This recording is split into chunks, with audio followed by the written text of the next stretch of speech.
Hello everyone, कैसे हो आप सब। उम्मीद है सब बढ़िया होंगे, मज़े में होंगे। तो आज जो लेक्चर हमारा स्टार्ट होने वाला है या फिर बोलो आज जो चैप्टर होने वाला है उसका नाम क्या है, the fundamental unit of life, जो कि बायोलॉजिकल सेक्शन से है, क्लास 9th की साइंस बुक से है। और इस चैप्टर के अंदर हम काफ़ी चीज़ें डिस्कस करने वाले हैं। अगर मैं आज सिर्फ आज की क्लास के बारे में बात करूँ कि आज हम मेनली क्या पढ़ने वाले हैं, आज हम सिर्फ और सिर्फ जो सेल है उसका ओवरव्यू लेंगे। लेकिन कई लोगों के दिमाग में ये भी सवाल आएगा कि सेल है क्या। तो वहीं से तो नाम आया है कि the fundamental unit of life. इसी वजह से इस चैप्टर को आप कई सारी बुक्स के अंदर ये भी देखेंगे कि इस चैप्टर का नाम क्या है। इस चैप्टर का नाम क्या है? सेल। कई जगह पे आप ये नाम भी पढ़ेंगे, द सेल, है ना। क्लास 11th के अंदर अगर हम डिस्कस करते हैं, क्लास 11th के अंदर जब इस चैप्टर को और डिटेल में पढ़ते हैं तो वहाँ पर सिर्फ चैप्टर का नाम द सेल है। इसी तरह से आप 9th के अंदर भी अगर कहीं पे देखें कि सेल, तो इसका मतलब समझ जाना कि वहाँ पर कौन से चैप्टर की बात हो रही है, the fundamental unit of life की। ठीक है, तो ये कुछ बातें हैं। तो करते हैं इस चैप्टर को स्टार्ट। सबसे पहले हम बात करते हैं कि एक्चुअल में सेल है क्या। ठीक है, पहली बात करते हैं यहाँ पर एक्चुअल में जो सेल है वो है क्या। सेल क्या है? Basic unit of life. Basic unit of life को हम क्या बोलते हैं? सेल बोलते हैं। यानी कि सिंपल भाषा में बात करें, ये जो सेल है हमारा जो लिविंग ऑर्गेनिज्म है डिफरेंट डिफरेंट टाइप के, जैसे कि बात करें आप हमारे जितने फंजाई हैं या बैक्टीरिया है या फिर कोई भी ऑर्गेनिज्म है जिसको हम अर्थ के ऊपर बोल रहे हैं कि भाई ये ऑर्गेनिज्म जो है वो लिविंग है। कोई भी ऑर्गेनिज्म एग्जिस्ट करता है, कर सकता है इस चीज़ के अंदर। और अगर कोई ऑर्गेनिज्म लिविंग है तो इसका मतलब सिंपल सिंपल की बात होगी कि वो किससे बना हुआ है? सेल से बना हुआ है। हर एक ऑर्गेनिज्म जो भी हमारे अर्थ के ऊपर एग्जिस्ट करता है, अगर वो लिविंग बोला जा रहा है या फिर लिविंग ऑर्गेनिज्म है, कोई भी हो, वो हमेशा किसका बना हुआ होता है? सेल का। सिंपल भाषा में ये वही बात है जैसे हमारा घर एक बेसिक यूनिट से बना हुआ है और उस बेसिक यूनिट का नाम है ईंट या फिर ब्लॉक। उन ब्लॉक्स को जब हम कंबाइन करते हैं तो दीवारें बनती है और दीवारों से क्या बनते हैं? डिफरेंट डिफरेंट चीजें बनती है। वही चीज यहाँ पर भी एग्जिस्ट करती है। कैसे? कि जो यहाँ पर हमारे जो लिविंग ऑर्गेनिज्म है वो क्या होते हैं? सेल से बने हुए हैं।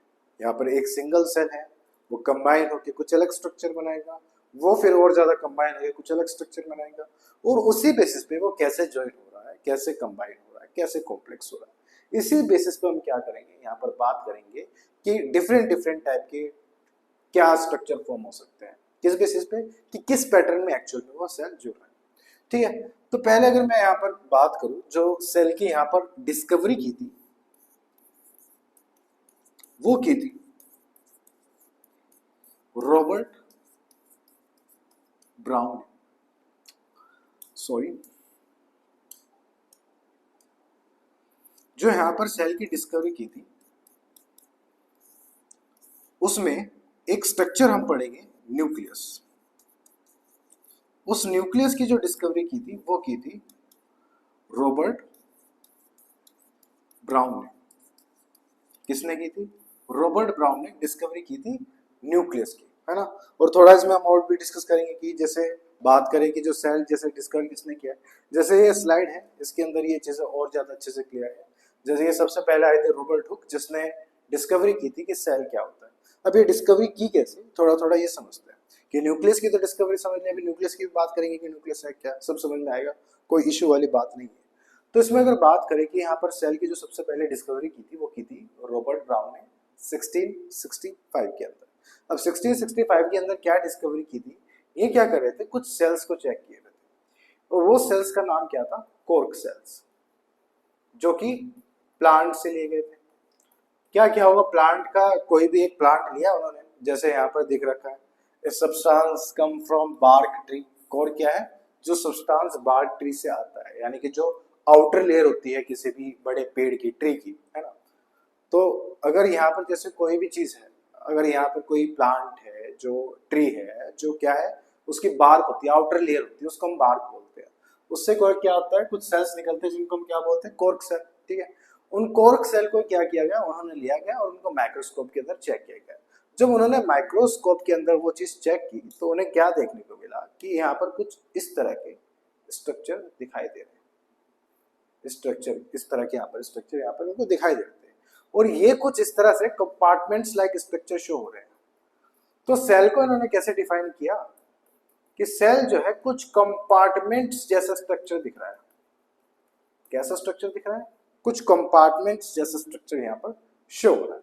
और इसी को लैटिन के वर्ड में, अगर लैटिन लैंग्वेज में पढ़े, लैटिन के अंदर पढ़े, तो इसका मतलब इन्होंने बोला लिटिल रूम, एक कमरे जैसा, एक छोटे कमरे जैसा दिखाई देता है, और इसी को क्या नाम दे दिया? सेल। ठीक है, इसी को हमने क्या बोलते हैं? सेल।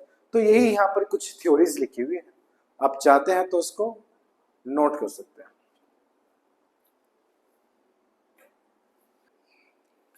तो मुझे लगता है आपने नोट कर लिया होगा। अगर आपको ये इमेज छोटी दिख रही है तो आप इसको थोड़ा सा बड़ा करके अब इसको नोट कर सकते हैं। मैं यहाँ पर आपको रीड भी करके दिखा देता हूँ। The cell was the first discovered by Robert Hooke, जो कि अभी हमने डिस्कस किया अभी क्लास के अंदर। फिर दूसरे स्टेटमेंट लिखे हुए, he saw the cork cell, जो हमने अभी डिस्कस किया कि बार्क से उन्होंने क्या एक्सट्रैक्ट किया था? कोर सेल्स को एक्सट्रैक्ट किया था। वो स्ट्रक्चर कुछ कंपार्टमेंट जैसे दिख रहे थे। The structure of honeycomb consisting many little compartments and he called this boxes a cell.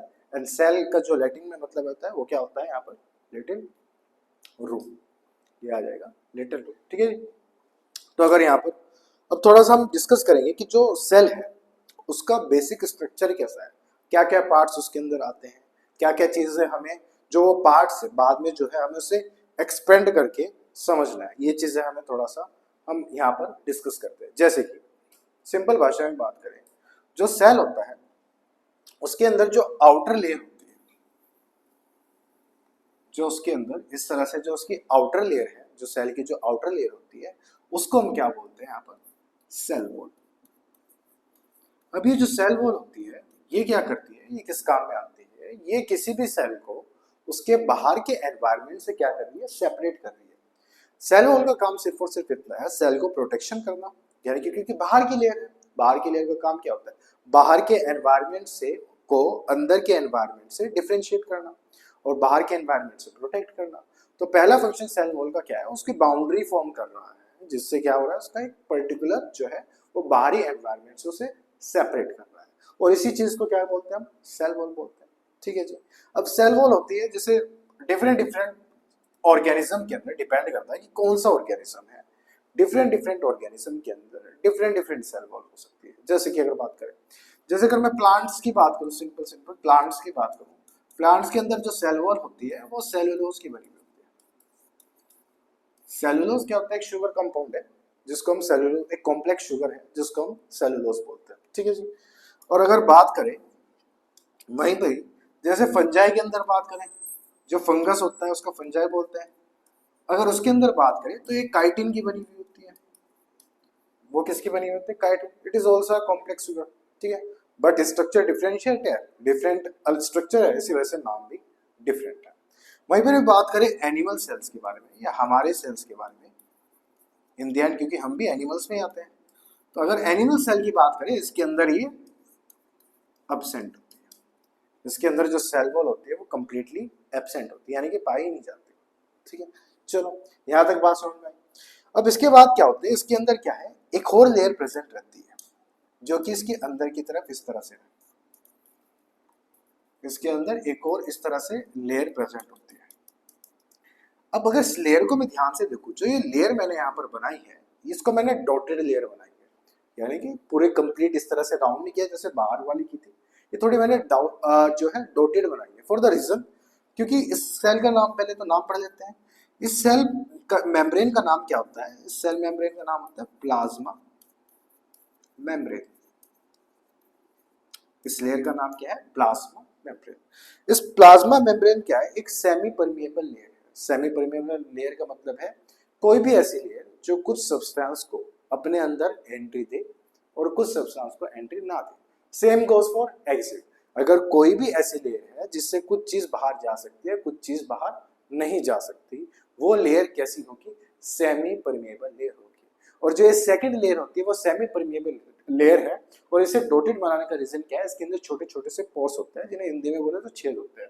इन छेद के अनुसार जो इसका साइज होगा होल का, इन पोर का जो साइज होगा उसके बेसिस पे कोई भी चीज अंदर जा सकती है, कोई भी चीज नहीं जा सकती।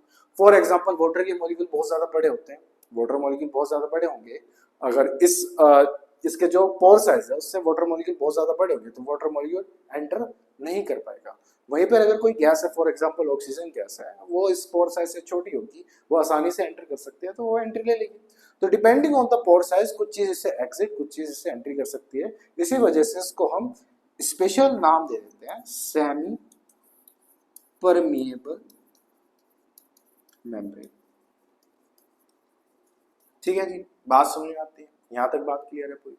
ठीक है, इसके बाद यहां पर क्या है, सेंटर में इस तरह से यहां पर सेंटर में एक और स्ट्रक्चर प्रेजेंट होता है जिसको हम बोलते हैं न्यूक्लियस। इसको हम क्या बोलते हैं, न्यूक्लियस बोलते हैं। अब न्यूक्लियस क्या है, न्यूक्लियस को हम क्या बोलते हैं कई बार, mind of the cell, for the reason क्योंकि जो सेल की जितनी भी एक्टिविटीज होते हैं, ये भी बताया मैंने आपको कि जो उसकी डिस्कवरी की थी वो रॉबर्ट ब्राउन ने की थी, है ना। जो न्यूक्लियस है, न्यूक्लियस का क्या पंगा है कि जो न्यूक्लियस के अंदर क्या होता है, कुछ चीजें होती है जिसे हम जेनेटिक मटेरियल्स बोलते हैं। वही चीज क्या करती है, सेल की हर एक एक्टिविटी को कंट्रोल करती है। चाहे सेल फिर कोई प्रोटीन बना रहा है, कोई एंजाइम बना रहा है, कोई हार्मोन बना रहा है, कुछ भी वो फंक्शन परफॉर्म कर रहा है। सेल के जितना भी फंक्शन है, हर एक सेल का हमारी बॉडी के अंदर भी डिफरेंट फंक्शन है। फॉर एग्जांपल लिवर के अंदर वो कुछ और फंक्शन परफॉर्म कर रहे हैं, वहीं पर किडनीज के अंदर वो कुछ और फंक्शन परफॉर्म कर रहे हैं, डिपेंडिंग अपॉन कि कौन सा कहाँ पर प्रेजेंट है वो सेल और उसका स्पेसिफिक फंक्शन क्या है, वो कंट्रोल क्या कौन कर रहा है, जो उसका स्पेसिफिक फंक्शन है वो कंट्रोल कौन कर पा रहा है, वो कर पा रहा है न्यूक्लियस। कौन कर पा रहा है, न्यूक्लियस। इसी वजह से इसको माइंड ऑफ द सेल भी बोलते हैं। और इसी के अंदर इस तरह से क्या प्रेजेंट रहता है यहाँ पर, जेनेटिक मटेरियल, जो कि हर चीज हर एक एक्टिविटी कंट्रोल करवाना। ठीक है, यहां तक बातें समझ में आती है। अब जो यहाँ पर न्यूक्लियस के बाहर कुछ इस तरह से फ्लूइड प्रेजेंट रहता है।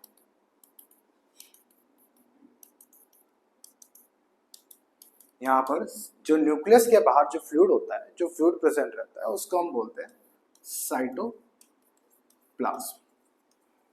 ठीक है, ये क्या है, फ्लूइड है जो सेल मेम्ब्रेन या फिर बोलो प्लाज्मा मेम्ब्रेन और न्यूक्लियस के बीच में होता है। इसी तरह से एक और फ्लूइड प्रेजेंट रहता है जो न्यूक्लियस के अंदर प्रेजेंट रहेगा। जो कहाँ पे प्रेजेंट रहेगा, इस तरह से न्यूक्लियस के अंदर प्रेजेंट रहेगा। इस फ्लूइड को हम क्या बोल देते हैं, इसको हम बोल देते हैं न्यूक्लियोप्लाज्म।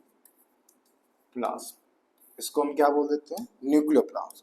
और दोनों को कंबाइन करके, यानी कि साइटोप्लाज्म और न्यूक्लियोप्लाज्म दोनों को कंबाइन करके हम स्पेशल नाम देते हैं प्रोटोप्लाज्म। इसको हम क्या नाम देते हैं, प्रोटोप्लाज्म। ठीक है, ये कुछ टर्म्स थी जो हमें इस चैप्टर को स्टार्ट करने से पहले क्लियर होनी चाहिए। ठीक है, और जो न्यूक्लियस की बाहर की ये मेम्ब्रेन आपको दिखाई दे रही है, ये ले लेते हैं। जो ये वाली जो मेम्ब्रेन आपको यहाँ पर ये दिखाई दे रही है, इस मेम्ब्रेन को हम बोलते हैं न्यूक्लियर मेम्ब्रेन। इसको हम क्या बोलते हैं, यहाँ पर न्यूक्लियर मेम्ब्रेन बोलते हैं। मुझे लगता है ये बातें आपको समझ में आई होगी। कुछ और चीजें होती हैं, सेल के पास क्या है, कुछ मशीनरी होती है। मशीनरी इन द सेंस जो सेल की डिफरेंट डिफरेंट एक्टिविटीज को कंट्रोल करेगी। जितनी भी एक्टिविटीज होगी, जैसे सेल के अंदर कोई प्रोटीन बनना है, सिर्फ और सिर्फ डीएनए पे तो डिपेंड नहीं कर सकता, या फिर जेनेटिक मटेरियल के ऊपर तो डिपेंड नहीं कर सकता। कुछ और चीजें होंगी जिसके ऊपर वो चीज डिपेंड करेगी, और वो चीज सारी की सारी कहाँ पे प्रेजेंट होती है, इस साइटोप्लाज्म के अंदर प्रेजेंट रहती है। जैसे कि मैं यहाँ पे कुछ बना देता हूँ, यहाँ पे इस तरह से कुछ बना देता हूँ। तो ये जो इस तरह के पार्ट्स हैं, इनको हम बोलते हैं सेल ऑर्गेनेल्स। उनको हम बोलते हैं सेल ऑर्गेनेल्स। और डिफरेंट डिफरेंट पार्ट का यहाँ पर डिफरेंट डिफरेंट काम होगा। जैसे जैसे हम चैप्टर के अंदर यहाँ पर डिटेल में आगे की तरफ बढ़ेंगे, हमें हर चीज यहाँ पर डिटेल के अंदर पढ़नी है। जैसे सबसे पहले एक बात करेंगे, हम सेल वॉल के बारे में बात करेंगे डिटेल के अंदर। फिर हम बाद में बात करेंगे कि प्लाज्मा मेम्ब्रेन क्या है, प्लाज्मा मेम्ब्रेन के ट्रांसपोर्ट कैसे होता है प्लाज्मा मेम्ब्रेन से कोई भी चीज। ठीक है, इसी तरह से यहाँ पे डिफरेंट डिफरेंट ऑर्गेनेलीज कौन कौन सी प्रेजेंट होती है सेल के अंदर, वो चीज डिटेल में डिस्कस करेंगे।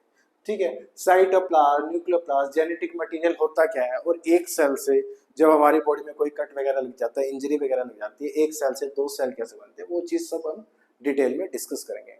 मुझे लगता है पहले आपको ये जो डायग्राम है इसको नोट कर लेना चाहिए, क्योंकि ये बहुत ज्यादा इंपॉर्टेंट है आपके लिए। चलिए, उम्मीद है आपने नोट कर लिया होगा, आपने डायग्राम भी बना लिया होगा। अब थोड़ा सा थ्योरी के बारे में बात कर लेते हैं, जो हमारी डिस्कवरीज थी, जिसमें हमने एक तो डिस्कवरी ऑलरेडी डिस्कस कर ली। यहाँ पर हमें और थोड़ी सी डिस्कवरी के बारे में यहाँ पर डिस्कस करना है, जैसे कि ये वाली, जिसमें हमने पहले पढ़ा रॉबर्ट हुक ने क्या डिस्कवर किया, सेल को डिस्कवर किया। फिर नेक्स्ट जो साइंटिस्ट आए थे उन्होंने क्या डिस्कवर किया, लेवन हुक उनका नाम था, जो हमने पढ़ा प्रोटोप्लाज्म जो पढ़ा था, जिसके अंदर जिसका अब हमें ऑलरेडी पता है कि प्रोटोप्लाज्म क्या है, साइटोप्लाज्म और न्यूक्लियोप्लाज्म का कॉम्बिनेशन है। तो इन्होंने क्या किया था, पॉन्ड वाटर से क्या किया था, एक सैंपल कलेक्ट किया। पॉन्ड वाटर से सैंपल कलेक्ट करने के बाद जब माइक्रोस्कोप के अंदर चेक किया तो वहां पर उन्हें कुछ फ्री लिविंग सेल देखने को मिले थे। किनको, लेवन हुक को ये दिखे थे। इन्होंने किसकी डिस्कवरी की थी, इन द सेंस इन्होंने डिस्कवरी की थी फ्री लिविंग सेल्स की। फ्री लिविंग सेल्स एक्चुअल में होते क्या है, जो फ्री लिविंग सेल्स होते हैं उसकी डिस्कवरी यहाँ पर इन्होंने किसने की थी, लेवन हुक ने। वहीं पर अगर बात करूं मैं रॉबर्ट ब्राउन की अभी हमने बात करी कि सबसे पहले तो डिस्कस ही हमने किया है। इन्होंने क्या था, जो सेल का जो न्यूक्लियस था उसको क्या किया था, डिस्कवर किया था। तो सेल की अगर न्यूक्लियस की डिस्कवरी आपसे कोई पूछ ले तो रॉबर्ट ब्राउन, जब वो माइक्रोस्कोप के अंदर सेल देख रहे थे तो उन्हें क्या था, एक डार्क स्टेन्ड स्ट्रक्चर दिख रहा था, और उसी डार्क स्टेन्ड स्ट्रक्चर को उन्होंने क्या बोल दिया था, यहाँ पर न्यूक्लियस बता दिया। वहीं पर अगर बात करें लास्ट साइंटिस्ट की, जिनका नाम परकेंजी था, इन्होंने क्या किया था, प्रोटोप्लाज्म की डिस्कवरी की थी, जो हम ऑलरेडी अब जानते हैं जब हमने सेल का क्योंकि बेसिक ओवरव्यू जो है वो पढ़ लिया है। तो उन्होंने क्या किया था, प्रोटोप्लाज्म की डिस्कवरी कर ली थी। अब हमें पता है कि प्रोटोप्लाज्म एक्चुअल में है क्या, ये साइटोप्लाज्म और न्यूक्लियोप्लाज्म का एक कॉम्बिनेशन है। अब हमें ऑलरेडी ये डिटेल के अंदर पता है। तो ये कुछ ओवरव्यू था आज की क्लास का, जिसके अंदर हमने कुछ 3 बेसिक चीजें पढ़ी कि सेल होता क्या है, सेल का ओवरव्यू स्ट्रक्चर क्या है, साथ में जो डिस्कवरीज है रिलेटेड टू सेल वो हमने डिस्कस की। अब मुझे लगता है आपको ये वाला पार्ट नोट कर लेना चाहिए, और नोट करके आपको आज की क्लास से हम फ्री करते हैं। मिलते हैं नेक्स्ट क्लास के अंदर। Till then have a nice day, enjoy your day. मिलते हैं नेक्स्ट लेक्चर के अंदर। Thank you so much.